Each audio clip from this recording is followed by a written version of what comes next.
você andar 20 minutos em qualquer região, de qualquer lugar do mundo, você vai encontrar no mínimo 3 pessoas passando fome, pegando lixo.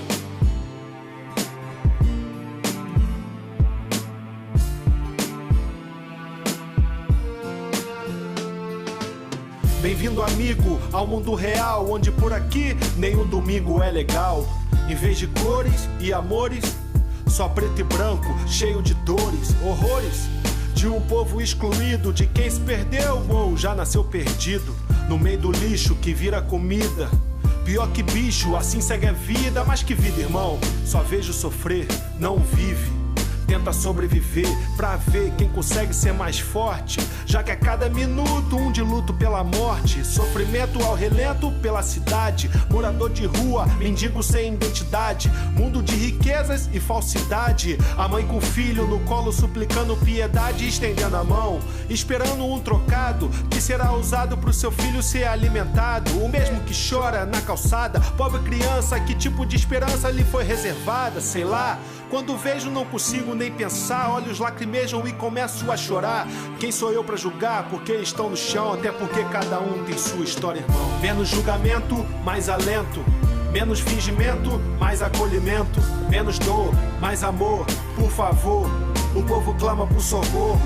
Menos julgamento, mais alento. Menos fingimento, mais acolhimento. Menos dor, mais amor, por favor. O povo clama por socorro. E mais um dia ele vai, rodeado de mal, tenta a sorte mais uma vez no sinal. Sem sucesso, então ele volta. Não aceita agressivo, se revolta. Desconta a raiva em quem aparece. Ódio sobre ódio, alimentado ele cresce. Sem paz, uma eterna guerra. No fim, nenhum deles é dono dessa terra. Pó, moeda, bebida, frio, calor, só pedra, rato, chuva, cobertor. Clama por socorro, mas ninguém para pra ouvir. O que sempre ouve é, sai logo daqui. Precisamos de menos sermão, mais estender a mão. A verdadeira ação feita com coração. É necessário praticar o amor e paz. Isso vai além de frases nas redes sociais. Fazer o que tem que ser feito, não importa o que vão falar. Respeito, aliás, respeito por aqui tá em falta. A soberba e menosprezo que estão em alta. Não adianta esperar nada do governo. Temos que sair logo do meio termo. Bilhões e bilhões pra se descobrir vida em Marte, quem diria? E os daqui morrem de fome todo dia. Menos julgamento, mais alento. Menos fingimento, mais acolhimento. Menos dor, mais amor, por favor. O povo clama por socorro. Menos julgamento, mais alento. Menos fingimento, mais acolhimento. Menos dor, mais amor, por favor. O povo clama por socorro. Pois eu estava com fome e não me deste de comer. Eu estava com sede e não me deste de beber. Eu era estrangeiro e não me recebeste em casa. Eu estava nu e não me vestiste. Eu estava doente e na prisão e não fosse me visitar. E responderam eles também: Senhor, quando foi que te vimos com fome ou com sede, como estrangeiro ou nu, doente ou preso, e não te servimos? Então o rei lhe responderá: em verdade eu vos digo, todas as vezes que não fizeste isso a um dos meus pequeninos, foi a mim que não o fizeste. Pai, graças te dou, Deus, pelo dia, graças te dou, Pai, pela semana que o Senhor permitiu que tivéssemos, Senhor. Muito obrigado, Pai, muito obrigado porque o Senhor tem cuidado de nós. Obrigado, Pai, pela tua graça, obrigado, Deus, porque o Senhor é bom. Pai, te peço, Deus, que em nome de Jesus o Senhor venha abençoar, Pai, esse culto que vamos oferecer a Ti. Que o Senhor venha, Deus, falar aos nossos corações, Pai, e que nós possamos, Pai, entender aquilo que o Senhor quer para nós nesse momento de pandemia. Muito obrigado por tudo, Senhor, em nome de Jesus, amém.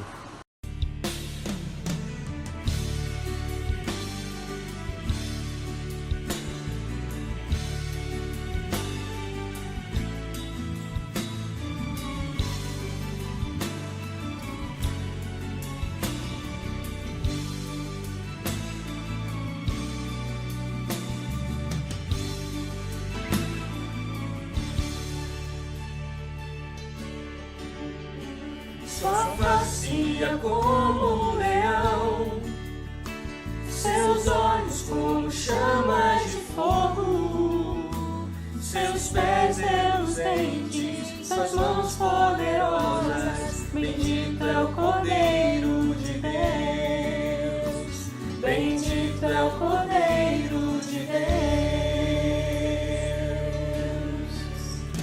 Sua face é como um leão, seus olhos como chamas de fogo, seus pés reluzentes, suas mãos poderosas, bendito é o Cordeiro de Deus, bendito é o Cordeiro de Deus.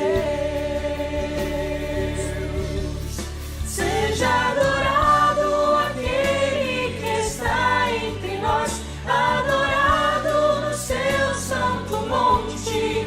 Seja adorado Cristo, o Filho de Deus, para sempre, sempre. Amém.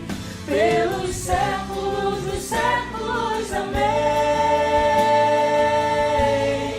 Seja adorado aquele que está entre nós, adorado no seu santo monte. Seja adorado Cristo, o Filho de Deus, para sempre, sempre. Amém. Pelos séculos dos séculos. Amém. Santo é o Senhor. Aleluia. Santo é o Senhor. Aleluia. Santo é o Senhor. Aleluia. Santo é o Senhor.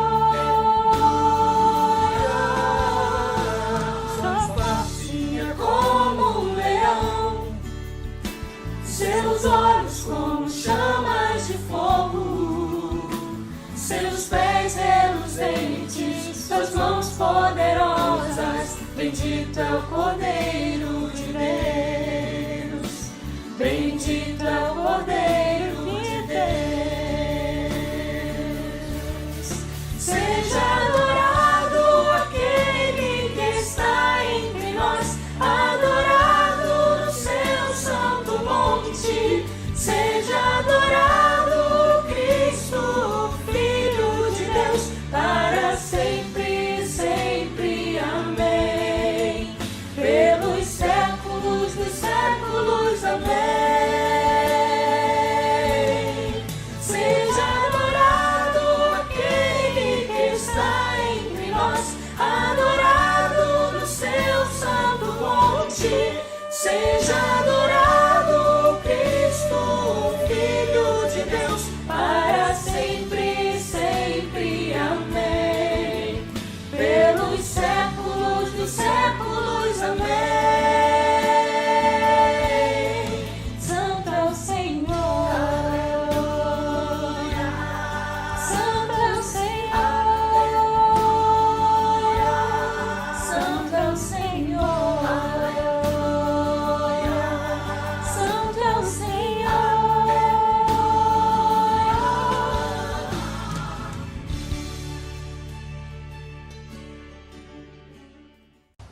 Bom dia, irmãos. Vamos fazer os nossos pedidos e agradecimentos. Oremos. Deus, obrigado por esse dia. Obrigado porque o Senhor tem cuidado da gente. Obrigado porque até que o Senhor tem sustentado. Quero pedir por essa situação de pandemia que estamos passando. Pedir que o Senhor esteja nos ajudando e nos sustentando como o Senhor bem tem feito. Sabemos que o Senhor é capaz de ter a cura pra gente, mas acima disso pedimos que o Senhor faça a tua vontade, Senhor, e que também nós possamos entender qualquer que seja ela, Deus. Esteja com as famílias que estão perdendo seus parentes, seus entes queridos, traga o seu consolo para elas, Deus. Que essas pessoas possam experimentar o teu amor e saber que elas não estão sozinhas. Deus, quero pedir também pelos empregos, Senhor, pelas pessoas que perderam os empregos, que o Senhor possa estar sustentando essas famílias, essas pessoas, esses pais, essas mães. Pedir que o Senhor dê esperança para eles, para que eles acreditem que tudo vai melhorar, Senhor. Que eles acreditem na sua esperança, Senhor. Por favor, Senhor, esteja com eles. Peço também pela nossa igreja,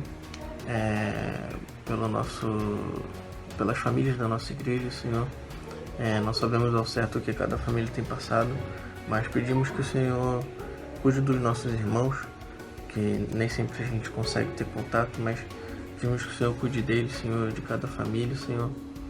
E que o Senhor esteja com essas pessoas, Deus, com essas famílias, Senhor. Esteja também com a questão financeira da nossa igreja, Senhor. Isso é um pedido que nós temos feito há um tempo e cremos que o Senhor sempre nos ajudou, sempre sustentou. Mês a mês a gente tem fechado as economias da nossa igreja e pagando tudo. Obrigado por isso, Deus. Deus, obrigado porque o Senhor tem cuidado da gente apesar de quem nós somos, e independente do que acontece, que a gente possa experimentar o Teu amor e o Teu cuidado sempre, Senhor. Muito obrigado por tudo, em nome de Jesus, amém.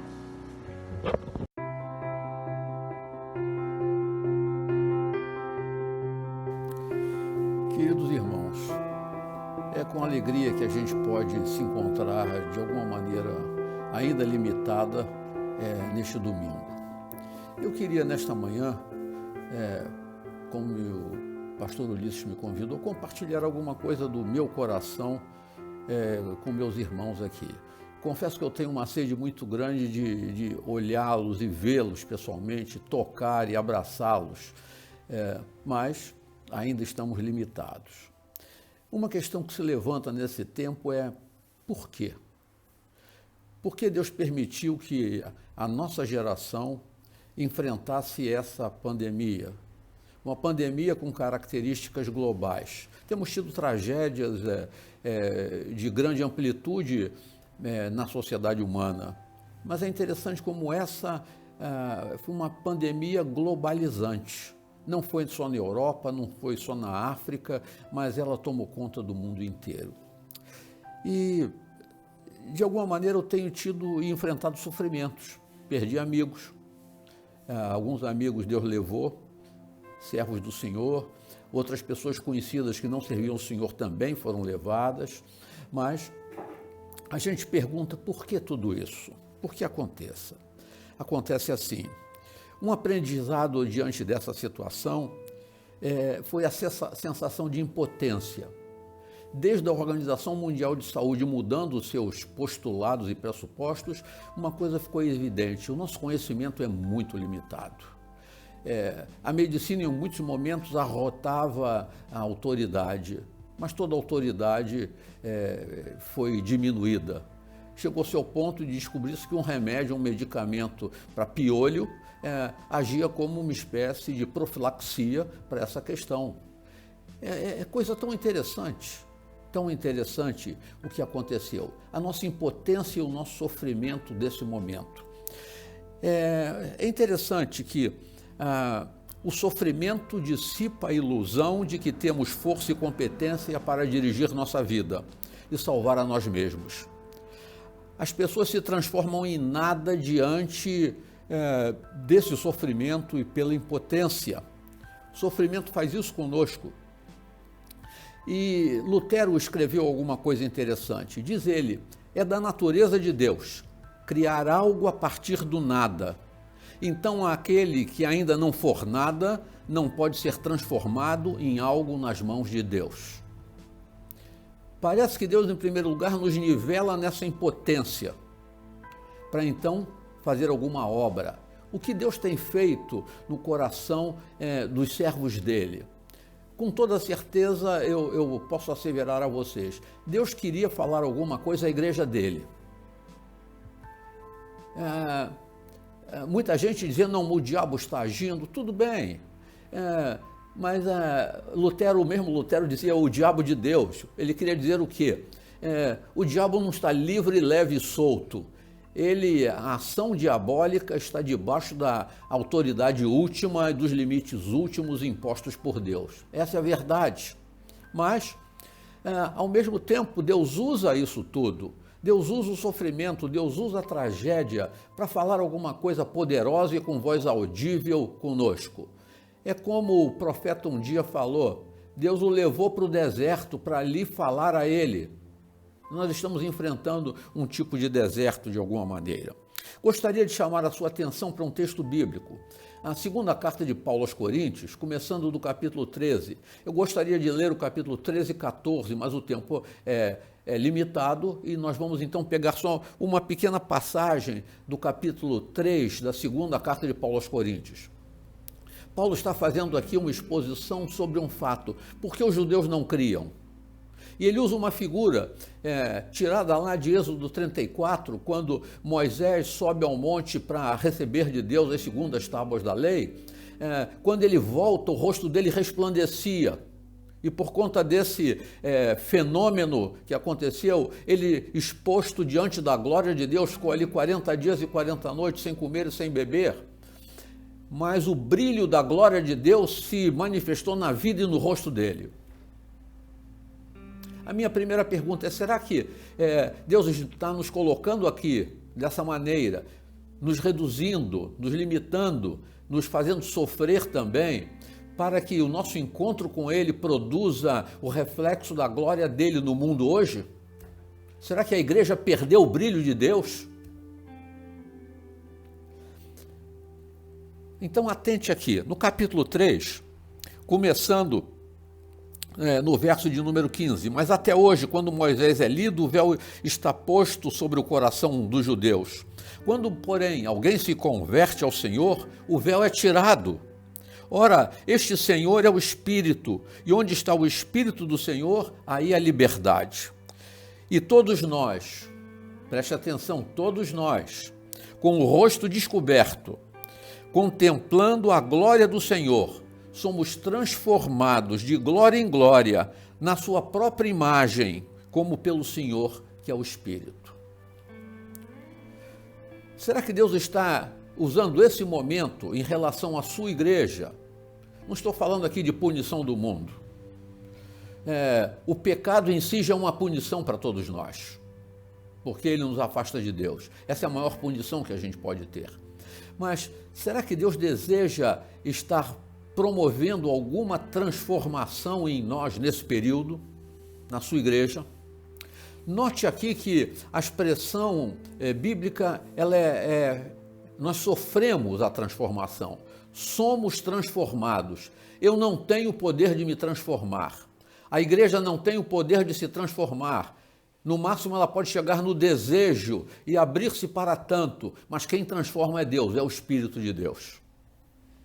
Essa a questão. Somos transformados. O capítulo 3 termina com essa expressão magistral. Nós somos transformados mediante uma condição, quando estamos dispostos contemplando a glória do Senhor. Há muita gente que tirou o período da pandemia, a quarentena, para dormir. Outros tiraram para não fazer nada. Outros tiraram para reclamar. Mas muitos tiraram para crescer. Buscar Deus e perguntar: Senhor, por que o Senhor está fazendo tudo isso? O Senhor quer me dar uma razão, mas eu quero te colocar uma coisa, eu vou te buscar, eu quero contemplar-te nesse período, e eu quero permitir que o Senhor faça a obra que o Senhor desejar fazer no meu coração e na minha vida, de tal maneira que a obra sendo feita no coração de cada um, ela seja obra de Deus no seio de toda a igreja, e o mundo então possa perceber alguma coisa diferente. Então, a expressão-chave do capítulo 13, que Paulo levanta para argumentar no capítulo 5, a expressão-chave do capítulo 3 é: somos transformados. Creio eu que Deus permitiu isso para que a igreja fosse transformada. A igreja talvez tenha se acomodado demais, e Deus está dizendo: olha, vocês precisam fazer alguma coisa.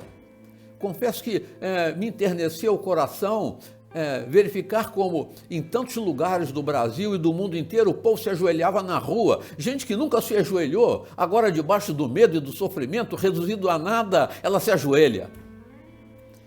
E o simples ajoelhar-se é um testemunho. Em primeiro lugar, o testemunho da impotência, o testemunho da minha dependência de Deus, e o testemunho de que eu desejo que Ele haja. Mas no capítulo 4 nós temos uma expressão-chave que é repetida 3 vezes. E essa expressão é a expressão que logo no primeiro verso ela está colocada: não desanimamos. Não desanimamos. Com sinceridade, digo a você o seguinte: quando começou o período de reclusão, a minha preocupação com o sustento do recolhimento, com Betel, com as despesas que chegam, com tudo isso, e agora? Como será? Como será isso? Mas essa palavra vem falando ao meu coração: não desanimamos por uma razão, porque nós somos transformados e somos transformados de glória em glória em direção à imagem dele. E há uma coisa interessante, nesse capítulo 4, me acompanhe no verso 6. Mantenha a sua Bíblia aberta, olha o verso 6, como ele diz: porque Deus que disse, das trevas resplandeça a luz, ele mesmo resplandeceu em nosso coração, para a iluminação do conhecimento da glória de Deus na face de Cristo. O próprio Deus deseja resplandecer no nosso coração, para que a glória dele no rosto de Cristo seja manifesta por nosso intermédio. Em resumo, Deus deseja mostrar Cristo no mundo de hoje através da sua igreja. Mas é em todos nós. Em todos nós. Não é num ou noutro elemento daquele que se diz membro da igreja, mas é na igreja como um todo. A transformação é para a igreja como um todo. Domingo passado, quando nosso pastor pregava, e pregava uma mensagem que me impactou, uma expressão do texto que ele usou, quando Jesus falou para os seus discípulos: olha, vamos porque eu estou sendo entregue na mão dos pecadores. Possivelmente o que passou na cabeça dos discípulos foi o seguinte: os pecadores são os outros. Mas é interessante que o traidor, o primeiro que colocou as mãos em Jesus, foi um discípulo dele, foi Judas.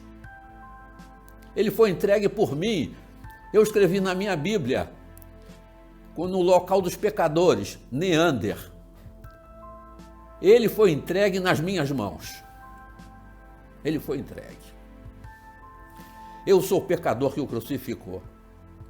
Mas agora ele deseja manifestar a glória dele no meu coração, no pecador que o crucificou. Meus amados irmãos, não desanimamos nesse período. Você vai encontrar essa expressão, não desanimamos, no verso 1, como já citamos, no verso 8 e no verso de número 16. A mesma expressão repetida 3 vezes. O que Deus deseja falar ao nosso coração no período dessa pandemia? Não desanime. Eu continuo Deus. Aliás, eu quero lembrar a você que Deus não pegou coronavírus, ele não pega. E segundo, Deus não está de quarentena. Nós estamos, mas ele não. Ele não entrou em reclusão, porque ele é Deus, ele está acima de todas as coisas. A autoridade dele é sobre tudo, inclusive sobre os vírus. Mas é maravilhoso que das trevas resplandece a luz. E esse é o momento na hora das trevas, que a luz resplandeça no meu coração e no seu coração. E Paulo vai mostrar então como a luz vai resplandecer nas trevas neste contexto. Paulo vai usar uma figura, ele é mestre no uso de símiles e figuras. Ele vai usar 2 realidades, a realidade do valor e do não valor. E a figura que ele usa é um tesouro e o vaso de barro. E é interessante, me acompanhe aqui nos versos que se seguem ao que nós lemos agora, o verso 7, temos, porém, este tesouro em vasos de barro, para que se veja que a excelência do poder provém de Deus, não de nós. Em tudo somos atribulados, porém não angustiados. Ficamos perplexos, porém não desanimados. Somos perseguidos, porém não abandonados. Somos derrubados, mas não destruídos. Levamos sempre no corpo o morrer de Jesus, para que também a vida dele se manifeste no nosso corpo. Ah, meu querido irmão, 4 parelhas nessa comparação paulina. A minha vida, a sua vida, nós, os pecadores, nas mãos de quem Jesus foi entregue, somos o vaso de barro. Mas, Senhor, meu amado irmão, pela misericórdia do Senhor, você porta um tesouro impressionante. O nosso tesouro é magnífico. Aquilo que há de mais precioso não é no mundo, é em toda a galáxia, que é o Filho de Deus. Ele é o tesouro que mora no meu coração e no seu coração. É aquilo que me anima. É interessante que a palavra desanimar significa sem alma, sem ânimo, sem fôlego. Muita gente perdeu o fôlego nesse momento.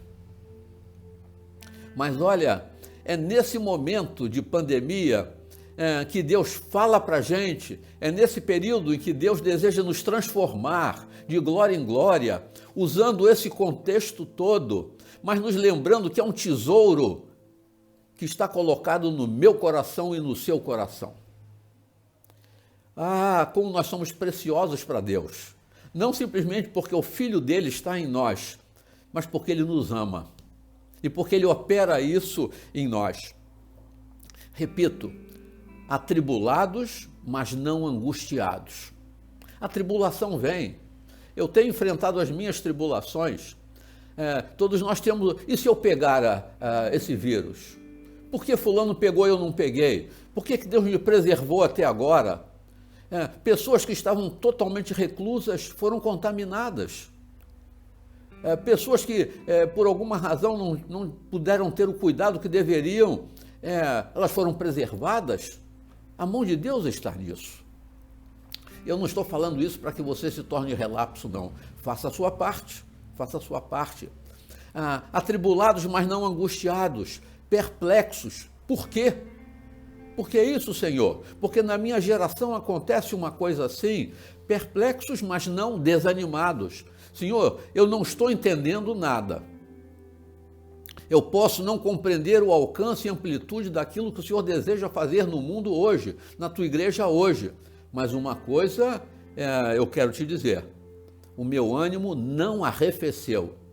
A minha fé, a minha busca, eu não estou indo, como nós dizíamos, lamentavelmente, indo à igreja ou indo na igreja no domingo, mas olha, a minha compreensão de que eu sou igreja por uma razão, porque eu porto um tesouro. Eu sou igreja, Deus espalhou a igreja dele.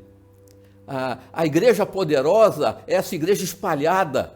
Ela não se reúne, mas ela salga o mundo, ela ilumina o mundo com a glória do Todo-Poderoso. A luz de Deus resplandece no meu coração por onde eu vou, por onde eu estou. Eu tenho podido fazer o culto da manhã com as vovós do Recolhimento Betel. Que alegria! Hoje de manhã celebramos as bondades de Deus na nossa vida e o fato de que nós somos a menina dos olhos de Deus. Ele não nos deixa, lá no Salmo 17, que coisa linda. Mas olha, em terceiro lugar, nós somos perseguidos, mas não abandonados. Deus prometeu que nunca nos deixaria. Talvez, meu querido irmão, você esteja enfrentando a sua tribulação, esteja se sentindo minimizado, diminuído, mas olha, você não foi abandonado. Como eu louvo a Deus pelo fato de que a nossa igreja tem buscado socorrer os seus irmãos e até gente estranha. Como nós temos podido experimentar esse cuidado agora. E em alguns momentos, nós chegamos no ápice da figura paulina, derrubados. Nós fomos derrubados aparentemente, mas não destruídos. Eu tenho certeza que muita gente que li nos jornais que uma igreja lá em Poços de Caldas, a polícia bateu lá no templo, estava o pastor com mais 2 irmãos gravando o culto, chegaram lá e interromperam o culto. Uma coisa alucinada, a congregação não estava reunida, mas não pode. Se o diabo, se o inimigo tentou impedir a igreja de se reunir, diabo, abre teu olho, porque a igreja espalhada ela é muito mais perigosa do que a igreja reunida. Geograficamente ela está separada, mas espiritualmente ela está unida nesse momento. Derruba, pode derrubar, mas você não destrói. Essa é a igreja de Cristo. A promessa para nós: as portas do inferno não prevalecem, porque ela é igreja, por uma única razão: ela é um vaso de barro, coletivamente e individualmente, mas é nesse vaso de barro que está o maior tesouro. Esse tesouro é aquele que um dia esmagará a cabeça da serpente definitivamente. Por que isso? Eu chamo a sua atenção agora para o verso de número 15. E Paulo, ele caminha nesse ápice aqui. Por que tudo isso? Porque tudo isso é para o bem de vocês. Olha que jogo de palavras de profundidade teológica magistral. Tudo isso é para o bem de vocês, para que a graça, multiplicando-se, torne abundante as ações de graças por meio de muitos para a glória de Deus. Deus está sendo glorificado nesse tempo. Quando a nossa igreja vai à congregação do Morro do Encontro e socorre os necessitados, quando a igreja compartilha aquilo que tem com outros, quando a igreja, pela igreja, a graça de Deus vai se espalhando mais ainda. A graça de Deus se espalha em recursos, em mantimentos, em cuidados, em orações. E a resposta de tudo isso é ação de graça. Senhor, bendito seja o teu nome, porque a tua graça está sendo derramada no mundo hoje através da igreja.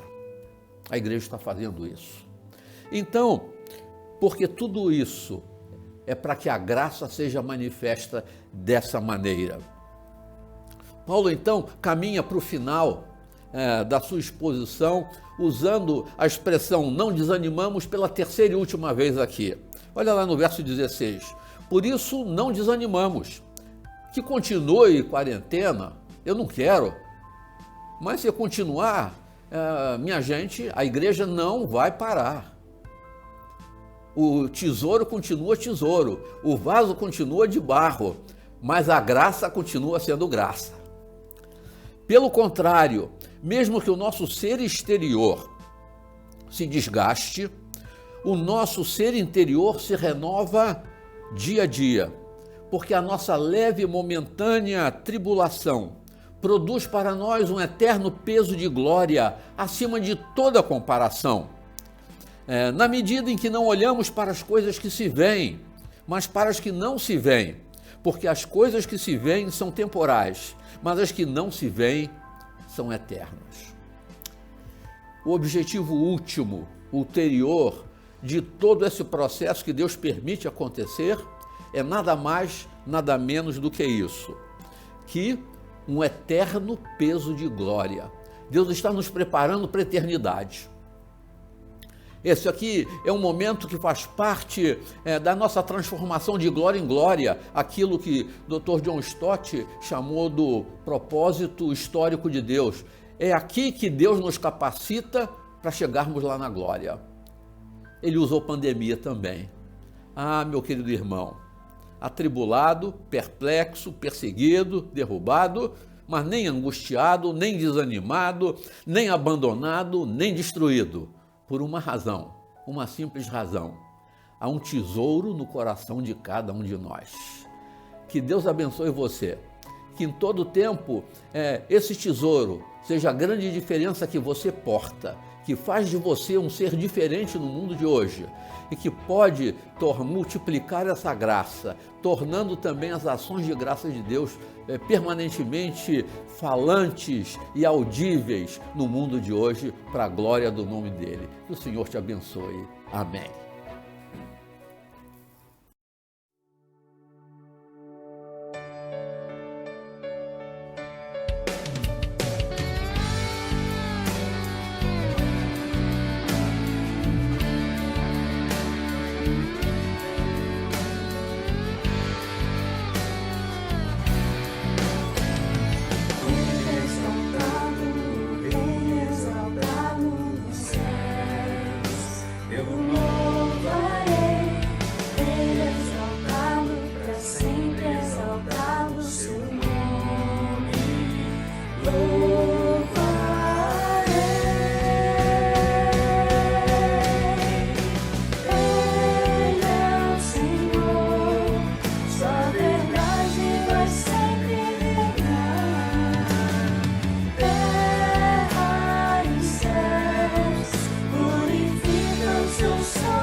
Glória a Deus, irmãos, por mais um culto que a gente pôde celebrar ao Senhor e agradecer ao Senhor porque Ele tem cuidado de nós. Agradecer ao Senhor porque, independente das circunstâncias, sabemos que Ele tem um propósito para a nossa vida. Agradecer ao Senhor porque Ele tem cuidado da nossa família. Oramos por aqueles que estão passando por um tempo de luto, oramos por aqueles que estão passando por um tempo de dificuldade em relação à sua profissão. Clamamos ao Senhor, mas como a gente falou no culto de quarta-feira, vamos pedir ao Senhor forças para dar graças em todas as circunstâncias. Vamos orar encerrando esse culto? Deus, muito obrigado por essa manhã, obrigado porque os nossos jovens puderam participar também orando ao Senhor. Agradecemos pelos aqueles que puderam participar no momento de louvor, agradecemos pela vida do pastor Neander, que pôde trazer uma palavra de sabedoria para todos nós. Senhor, nos ajuda a ruminar essa palavra, a compreender melhor essa palavra. Te agradecemos pelo teu cuidado sobre as nossas vidas e pedimos que, em nome de Jesus, o Senhor venha restabelecer a ordem na sociedade, ó Pai, mas a partir de um relacionamento com o Senhor. Pedimos pelos políticos, pedimos pelas lideranças, pedimos pela cabeça de cada irmão da nossa igreja, Senhor, que o Senhor possa nos equilibrar, nos manter emocionalmente equilibrados, ó Pai, para superarmos isso tudo que está acontecendo. Que o amor de Deus, a graça salvadora de Jesus Cristo e as sublimes consolações do Espírito Santo possam estar sobre a nossa igreja, que está aqui reunida virtualmente, mas sobre todo cristão espalhado pela face da terra. Em nome de Jesus que nós oramos. Amém. Lembrando que nós estamos participando de alguns projetos, né? Semana que vem já é a semana que a gente começa a arrecadar alimento para distribuir para cestas básicas lá no Morro do Encontro. O recolhimento Betel das idosas, que a gente ajuda financeiramente todo mês, mas também a gente tem levantado recursos materiais, como comida, produtos de limpezas para ajudar lá. Alguns irmãos também da nossa igreja que a gente tem podido ajudar através das ofertas, dos dízimos. Graças a Deus a gente tem conseguido pagar todas as nossas contas e ainda compartilhar aquilo que nós temos com aqueles que mais precisam.